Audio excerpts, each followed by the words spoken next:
Ayan, so magandang hapon sa lahat. Nagtitipon-tipon lang tayo ngayong hapon para lang i-share yung ating mga ideas at saka yung mga ating mga naintindihan at saka anong gusto nyong gawin sa account nyo ng ArbCore kasi magmamigrate tayo sa One Trade or Arb Group. Hindi pa sila nakapag-decide kung ano ang name, bakit dalawa yung Arb Group at saka Arb One. So anyway, ang ano dito is kausap ko kanina si Coach Chad, yung ating above diamond leader. Ang sabi niya is, tinatanong ko una, kung magko-continue tayo or mag-finish ng contract. Kasi pag ating log in yung ating back office, mayroon na siyang, kanina yung akin, medyo, ano siya, hindi pa nag-update. So, ilang beses ko siyang nilog out, log back in, mga 4 na beses, tsaka siya nag-update. So, nag-update na yun, makikita mo kung continue or finish the contract. Tapos, makikita mo um, ito, share ko na lang.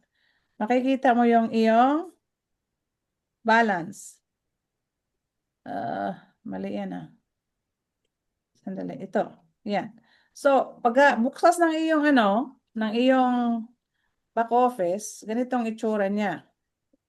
So, hindi ko pa yan siya it's either continue or finish working. So, ayan, continue with asset. So, ngayon, ang is option. Hindi ko pa siya itutuloy kasi mayroon pa nga akong mga katanungan na gusto ko pang lilinawin talaga kay Coach Van kasi tumatawag ako sa kanya, hindi pa siya nagre-respond. Kasi at least, isa yung ating isa yung ating nalalaman at naintindihan. Kasi laging sinasabi talaga ni Coach Stefano na kailangan nating iintindihin kung ano yung pipirmahan natin. Kailangan talaga nating basahin. Okay, let's say for example dito. Di ba nga, halimbawa na lang yan ha. Um, so, ang nakalagay is, example, kung mayroon tayong 1,000, previously, tapos mag-decide tayong mag-continue with the system. Either you have to top up 2.5 times of your 10% sa amount. So, ang 10% ng amount ko is 1,000 plus, right? Let's say na lang 1,000. So, 10% amount, that means you have to put in a new fund of 250. At least, will unfreeze your 10% previous balance, which will give you $100. Yung $100 na yun, magsa-start na yung mag-generate na trading. So, we'll start getting profit for 250 that you invested now plus 100. Okay? Which was unfreeze. Ma-unfreeze na yun sa iyong 1,000. Now, previous balance total, you will start getting profits on 350 total, which if you keep it for your compounding, then yung ating return of investment, kung i-compound lang natin, okay, normally sabi dito is, which keep it for compounding when the profits of total 350 becomes 250 every time your 10% previous balance of 100 will keep on unfreezing. So, pag i-auto-compound natin yung ating return of investment daily, okay? This will continue till your full previous amount gets unfreeze. Or, mayroong isang option, yung 1 to 3 option na pinadala ko kanina. Nakita ko rin kasi ito sa leadership, Yung sabi nga, option 1, do nothing, get nothing, right?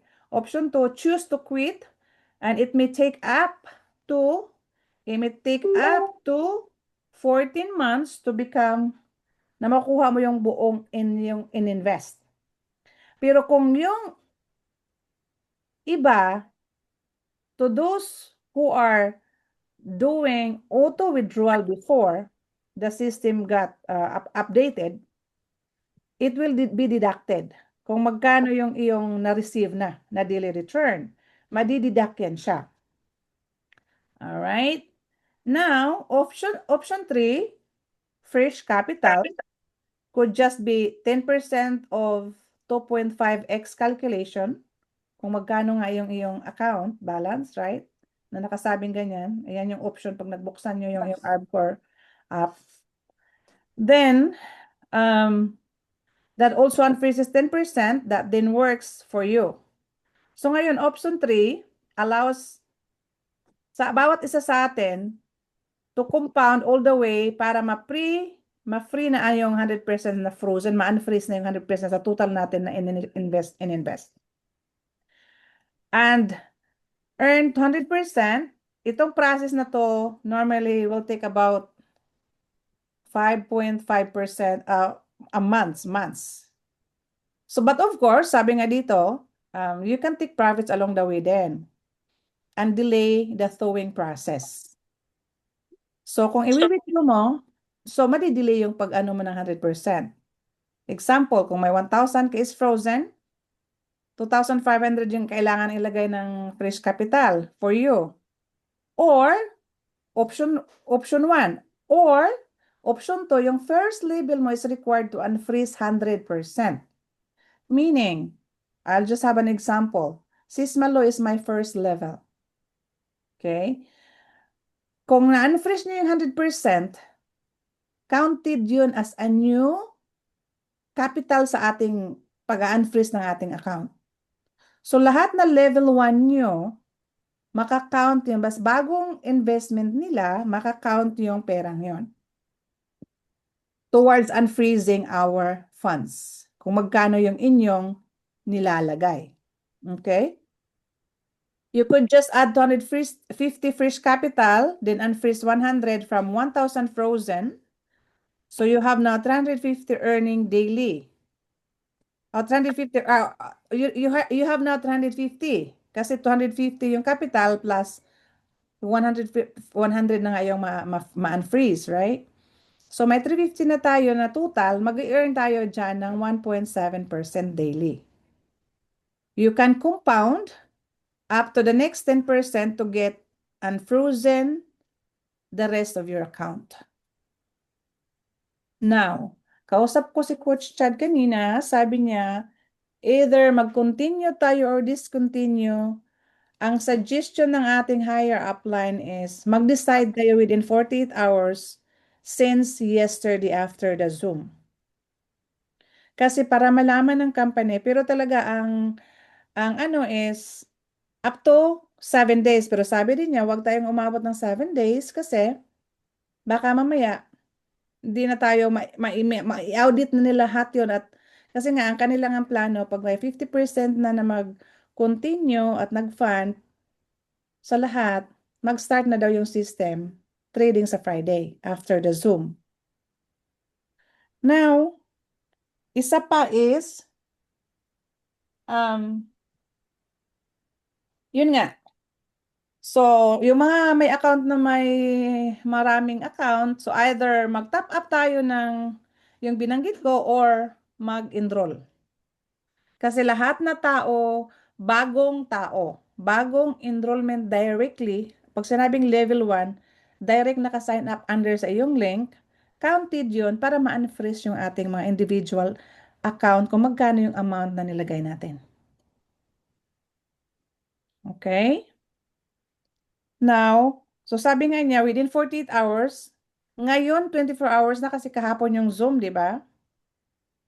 So within 48 hours, sana mas better daw, sabi ni Coach Chad, na makapag-decide na tayo either continue or continue. Nakikita niyo ba yung screen ko, guys? Kita niyo? Opo. Ayan, either continue or finish working. Pero sa akin, di ko pa nga nagawa kasi, but wag muna kayong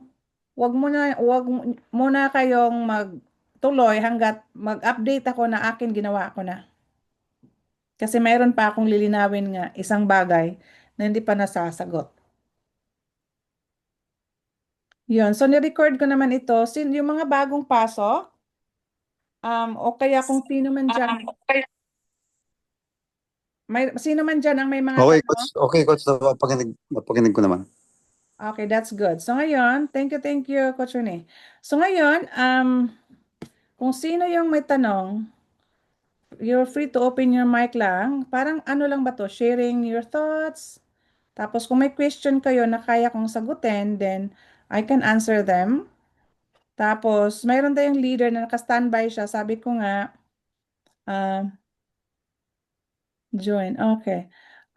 Pag available siya, o pag hindi ko masagot yung mga tanong niyo, well, hopefully available siya. Ready siya anytime. Feel free to unmute lang po kung sino yung may questions. Go ahead, Brother Alvin, since ikaw na yung naka-unmute. Ah, alimbawa po, hindi ako makapag-top up ng 250% or mababa lang doon sa ano ko. Pwede pa, pwede, pwede ba yun? Yeah, wala namang sabi nga at least 10% eh. Doon sa 2.5, right? Oh. Kasi kahapon, automatic akong naka-member doon sa bagong Telegram. Nakalagay doon 100 yung minimum. Yes. Oo nga pala. 100 pala yung minimum O 100 ng minimum. 100 yung minimum na tinatanggap ng one trade. Yeah. So, yun talaga yun palang ating minimum AD deposit ng ating fund. Oh.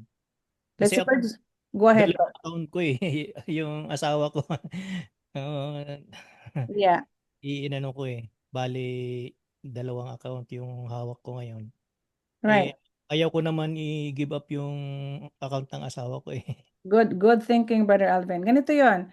Pag sinabi nga talaga ni Coach Stefano yon at saka ni Coach, ano yung ating CEO, na pag mayroon tayong multiple account, huwag talaga niyong ilagay sa isang gadget. Apo, apo. Kailangan isa-isa. Kagaya ko, mayroon ng account yung asawa ko at saka yung anak ko. So, kailangan doon ko ilalagin na ngayon. Dati kasi nilalagin ko sa sarili kong computer. Ngayon, hindi na. Just to be safe. So, doon yun na ilalagin sa iba-ibang gadget. Ayun. Sino pang may tanong? Hello, sis. Hi, sis. Hi, sis. I'm Good sorry, I'm morning. just stuttering.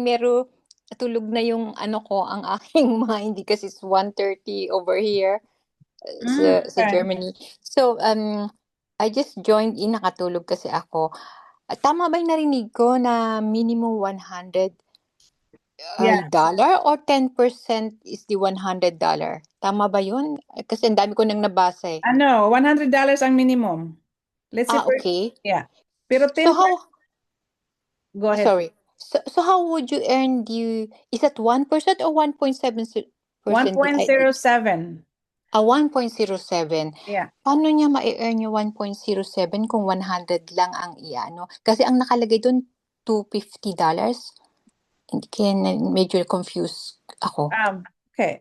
Sana ba yung message ko sa'yo kanina? Hindi ko pa nabasa. Actually, nakatulog kasi ako. I just, Yes. nakita ko lang yung Zoom. Saan ko ba napadala yan? Okay. So sa tanong mo kanina, sabi Mhm. niya, yes, for every 10% unfreeze, we need to inject 25. So meaning, Yeah, sa 25. 10% natin, tatapapan ng company ng 25. Right? Mm, And it's mhm, going all together in a working deposit. So mhm, kagaya nga mhm, dati, di ba? Ilalagay mhm. yung pera natin sa pool. So yung ating 10, tatapapan nila ng, i-inject nila, pagsasamahin ba? Yun ang Yes, yes, pagkakaintindi they will ko. top it up. Okay. 25%. Mhm. Mhm. Yan. Okay. So Then it's interesting if they will top it up with something. Kasi, sabi nga dito, in yeah. freeze, we need to Yes. inject 25%. Mhm, mhm. Kasi nga, ilalagay ito sa pool, di ba, kagaya before? Yes, oo, oo. Ilalagay sa pool. So, ang kagandahan nga, Sis Agnes, I know you just came in late.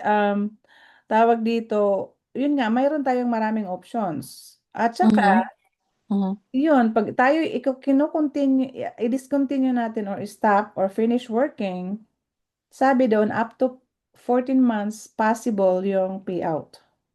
Yes. Depende na rin yon kung nag-auto withdraw ka before, then i-deduct yon since nag-join ka. Pagka nag-auto invest ka naman, kausap ko si Coach Chad Mhm. kanina, ipa-plus daw yon. Pero hindi ako certain kasi 'di ba sabi yung auto reinvest, nakita ko rin yung napanood ko yung video nung kailan na yun lang initial invest ibabalik sa iyo. Yung mga Yes, yung mga profit yun ang natin wala na pagkakailan yun eh. ko. Yeah, wala na yun eh. Yung ating Yes. mga profit, yung remaining profit natin wala na yun. Ang ibabalik lang sa atin yung initial nating nilagay. So back to zero. Yeah. So ang kagandahan lang din is yung structure natin ngayon, Mhm. dire-diretso yan. Unless pag nag-quit ka, isa pa yun, hindi ka na makakabalik. You're gonna totally be banned sa system. Yes, I read na yung kung sa same IP address, hindi ka na pwedeng bumalik. Hindi ka na pwedeng bumalik. Pag hindi the same IP, you can go back. It's Yeah. just, I think they're talking about the IP The address. IP, yeah, but kung sa akin din is, like for example, ako, ang dami nyo nang sa baba ko. Mawawala yung structure ko. Kung ako sasali before, babalik ako sa pinakababa. So kaya nga tayo, di ba, pinosisyon natin yung family natin for the positioning. Tapos ang system ngayon is, nakita ko nga yung mga video, hindi ko alam kung napanood nyo yung mga video ko lang yung Zoom kahapon na nakita na talaga doon, na-registered na tayo sa FinTrack at saka sa Europe yung ating license. Kanina nga, pinadala ko rin yung license natin na accurate talaga doon sa ating back office na One Trade. Accurate kita nila. So which is, I think, well, don't quote me on this kasi once sa crypto world talaga, we have to take a risk. Right? Alam mo naman Of natin, course.